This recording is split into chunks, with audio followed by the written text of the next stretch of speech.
This weekend gone by, we had some storms, and in fact I still think we have remnants of them now. It was very windy, the boot sale was a nightmare, but I did manage to find a few things. I'll get there in due time, but first, a sale. It was a sale from my PlayStation 1 collection. I'm pretty sure I've only got like 2 games left now.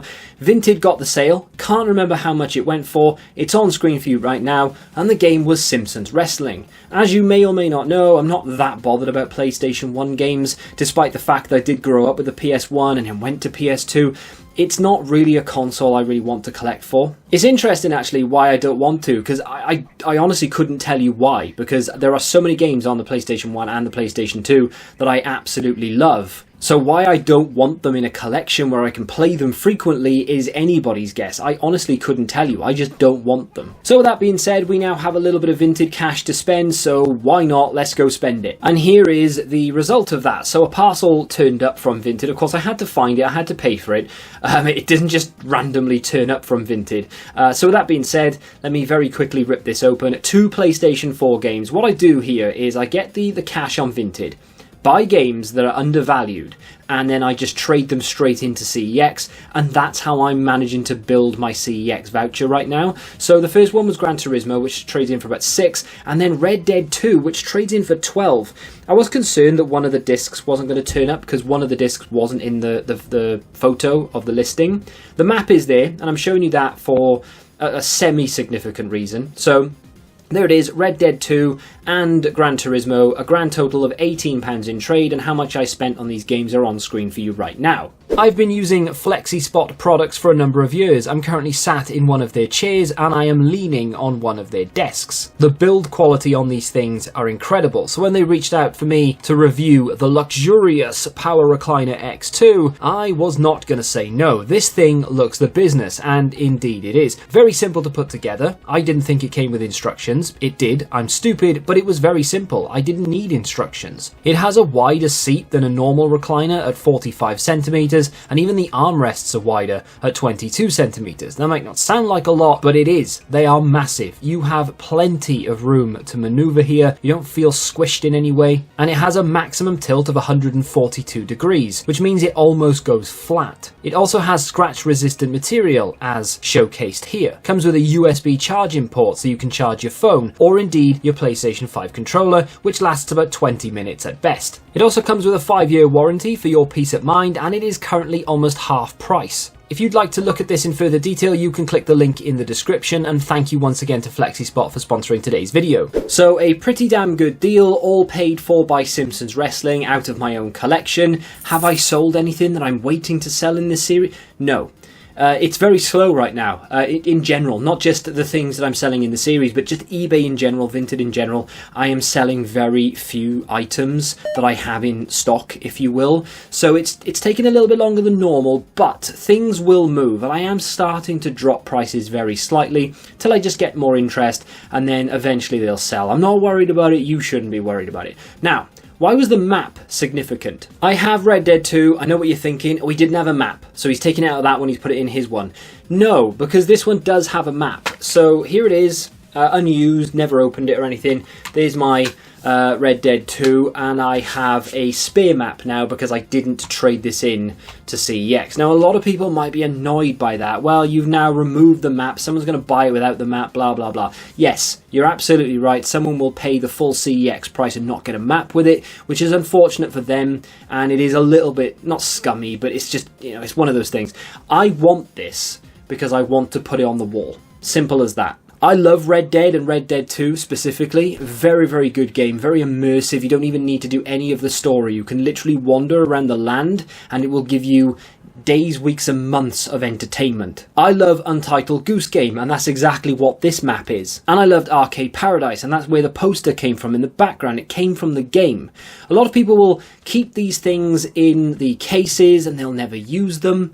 I have Oblivion and Skyrim and all the rest of it that have maps in them that, you know, games I absolutely adore, and they're just sat in there and they will never be looked at, they'll never be opened. Well, I can't open it because then it's been used. Ever since I started this series, I've wanted to have like gaming posters. Right at the beginning, like the first 2 or 3 episodes, I said behind me I wanted like a big Doom poster, and I still kind of do want that, but this is a very easy way to get posters for your wall. Now, it's a map from a video game, so unless someone knows what it is, it's not going to look that impressive or anything. Like the Arcade Paradise thing is just an actual poster, whereas this is a map. Now, it is a 2-sided map, unfortunately, so I will have like one half of the map on my wall and the other half not so much, but I might put mine up on the wall, who knows.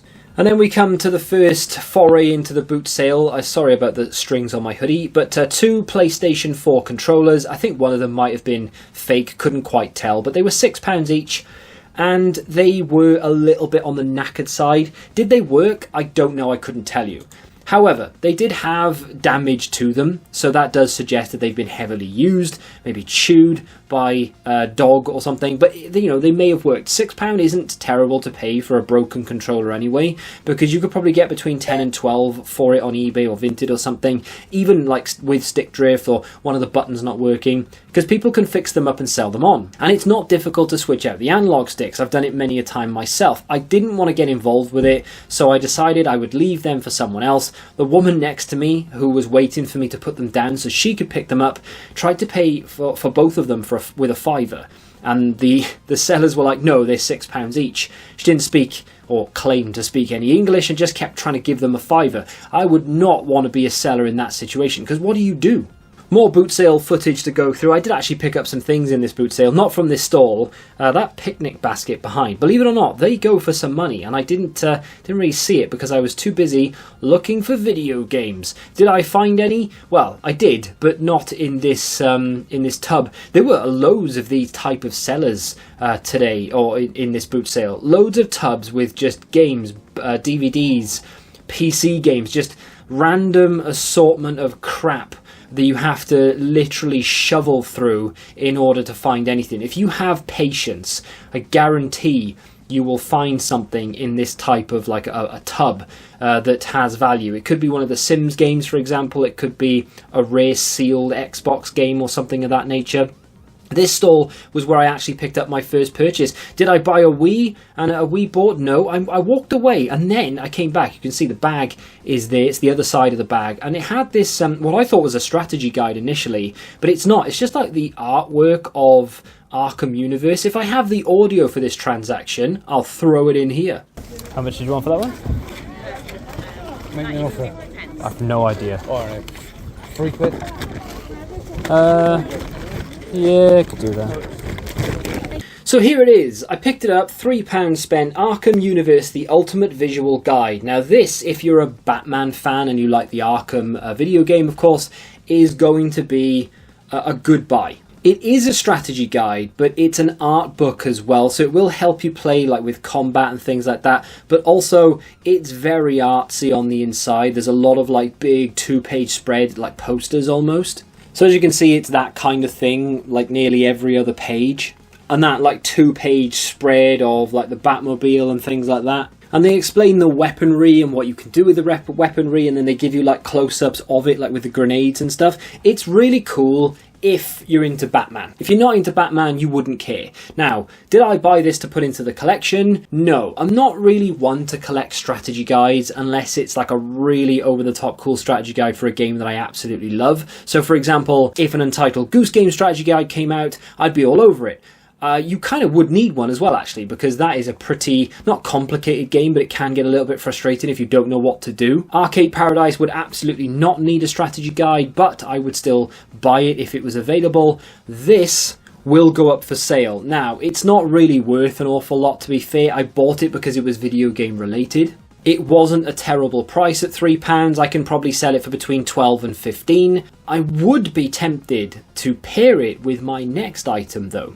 So we stumble upon a stall who is just setting up, and he's getting video game stuff out of the back of the car.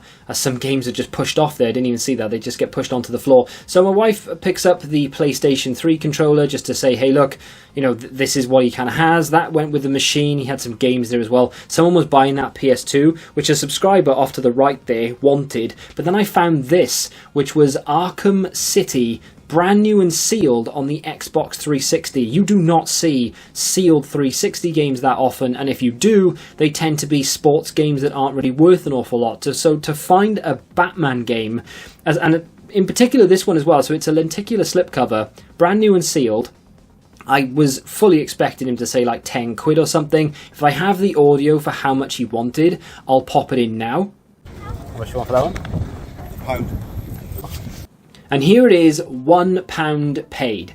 That is a very good price to pay. Now, even if this wasn't sealed, for £1, I would have bought it anyway. Now, as you know, I'm not a sealed collector. I don't buy these games to keep them on the shelf and never use them. Yes, I have a few games in my collection that are still sealed, Halo 3 for example, and it's because I'm just waiting for the time that I actually want to play it. But when it comes to a game like Halo 3, I have it sealed, but I can just as easily go and pick it up second-hand for like 50 pence or £1, and then I can play it and just keep the other one sealed just for preservation. And it's a very similar situation to this as well. Now, this does come with the lenticular slipcover, but it is £1.50 in CEX. You'd have to hunt around for one that came with the slipcover, of course. However, I wouldn't open this. I wouldn't want to. I'm not a sealed collector, but I can appreciate other people who are. So I would rather sell this to someone who is a sealed collector, and then I'll go and pick up Batman for £1.50, and then I can play through it myself. I don't actually own any Batman games on the 360 just yet, and there are a few of them. Now, when I was looking up to see how much I could sell this for, there were a number of different versions of this game with loads of different prices. So there is a bog standard version of this with no slipcover, and that will go for around 20 to 25 brand new and sealed. There is a steelbook version of this which sells for between 30 and 50, and then there is this one which is absolutely nowhere to be found. I have the only copy in existence by the looks of things. You can find them secondhand, opened and in good condition, but you can't find them sealed, or at least I can't. So I'm shooting for the moon, not the stars, a little bit too far. Gonna shoot for the moon on this. I think I've got it up for like 50, 60 quid. Do I expect to get that? No. Don't get me wrong, I'd love it if I woke up tomorrow morning and someone had just bought it, and that does happen. I had a Halo ODST brand new and sealed once that I paid £1 for at this very boot sale actually, and I sold it for 50 quid to a guy in Spain. So it does happen, and it can happen. However, I'm fully expecting to have to take an offer on this, and I would absolutely do so. And I know there are going to be people who are saying, well, it's not the original seal, but look, it's got the Xbox seal there, but it is the original seal. That's exactly how it would have come. One of the lessons that you'll learn by reselling things is you can always come down in price, you can never go up. So if I put this up for 30 quid and someone bought it, I'm always thinking in the back of my mind, could I have got more? If I start at 60 and no one buys it, I can bring the price down. If I start at 30 and someone buys it, I can't go, hang on, will you pay 35?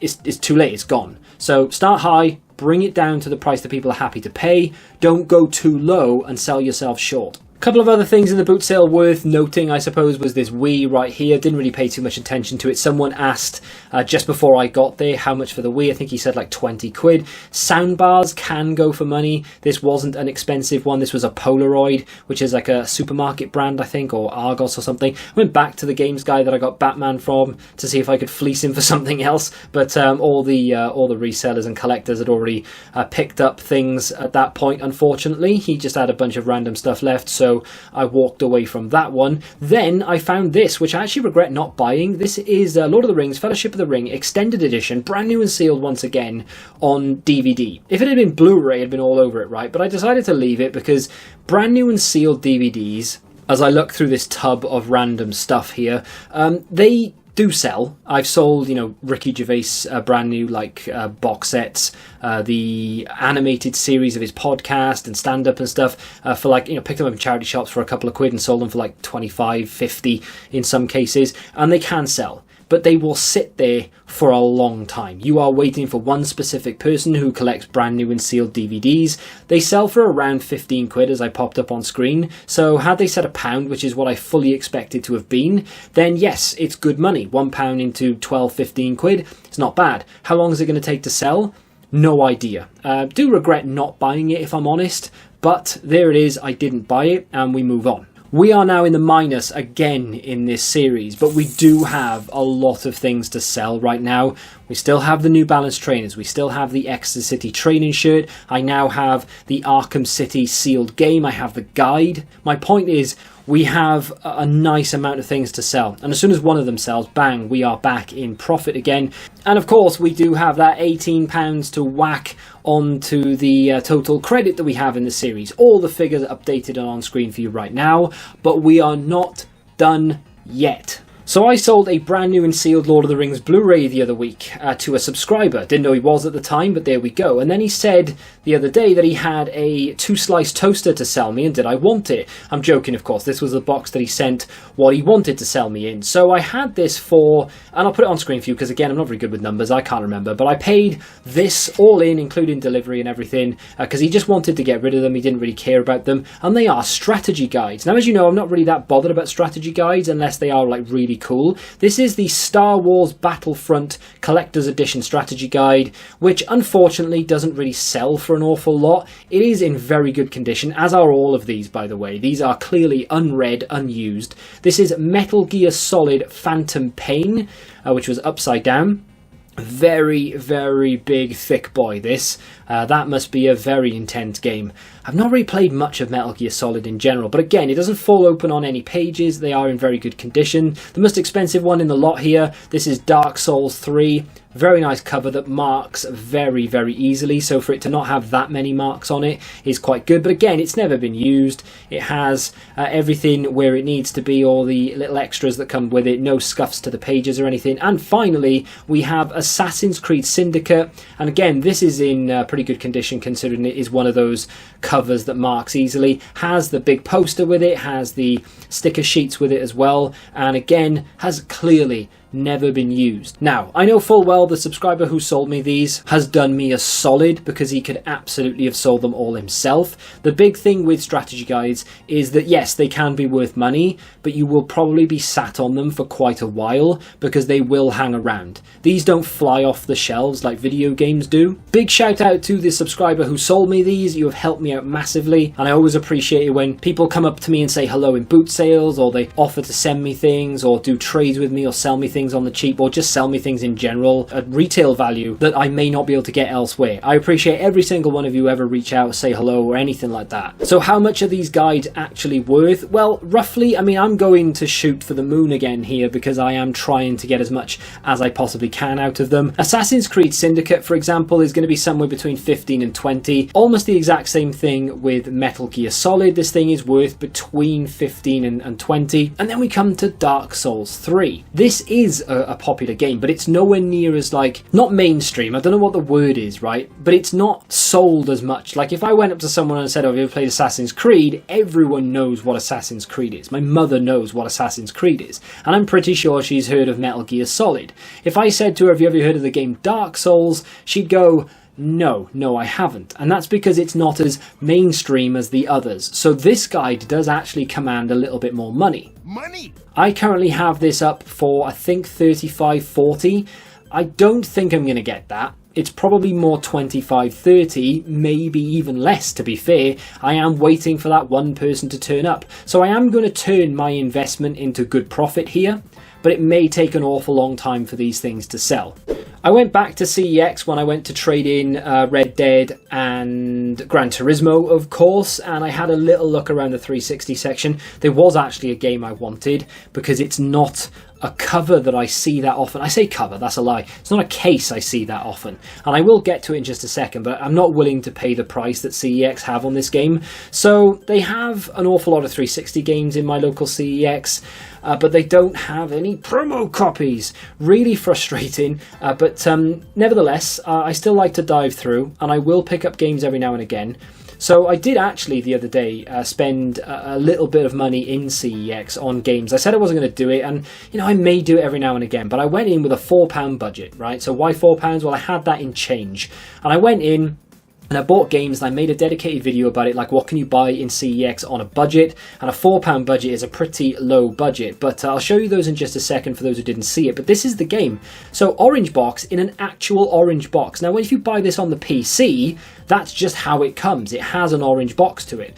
So on the 360, It's not that common to see Orange Box come in an actual orange box. It normally comes in a green case. And if you see this all the time and it's in an orange box, then it's just me that's been unlucky and I've never seen it before. But I actually really wanted it. But I'm not willing to pay the £18 for it. I'm not saying it's not worth 18 quid. It is a good game. The reason I don't want to pay 18 quid for it is because once upon a time this was £8 in CEX. So my brain can no longer justify spending that amount of money considering it used to be £10 less. So as mentioned, I did buy 3 games the other day in a budget video, and I'll do that every now and again. Not that the video did well at all, but with that being said, very quickly, if you haven't seen it, I bought Pure Football for £1. Why? Your guess is as good as mine. I bought Battlefield Bad Company 2 for, yet again, £1. Not bad at all to pay for that game. A lot of fun. Not as good as the first one in my opinion, but still a good game. And then of course we have Dragon Age 2, which I needed to pick up because I didn't have any of the Dragon Ages. Why the second one first? Well, it was £2, and I think the first one was £1.50 or something, so it would have been an odd number, and I had £4 in cash. So that's why I bought those 3 in particular. But with that being said, 3 new games to add to the collection. Did it in the last episode, but you can see it here. I mentioned in that video as well, it's a little bit of everything, and a lot of people agreed with me that you can definitely find some quality on the older consoles, and of course there are people who don't understand people who buy 360 games, and I totally understand if you are one of those people, but just give it a try. Go back and play one of those older consoles, and trust me, you will not regret doing it. If you pick up a decent game on a 360, a PS3, or even an earlier PlayStation 4 title, you can absolutely sink hours and hours into these games and have a really, really good fun experience. Red Dead, for example, came out so long ago now, the original, and I'm not talking about the port over to the PS4. Go back and play it on the PS3 and you will have an awesome time playing that game. Go back and play one of the older GTAs. Go back to the PS2 and play GTA 3. That game is still a masterpiece. I am determined to try and sell some things before the next episode. We need to get cash back into the series. With that being said, if you went out game hunting over the weekend, let me know how you got on. Did you pick up any bargains? If you want to check out my most recent video, you can click here, and until the next time, goodbye.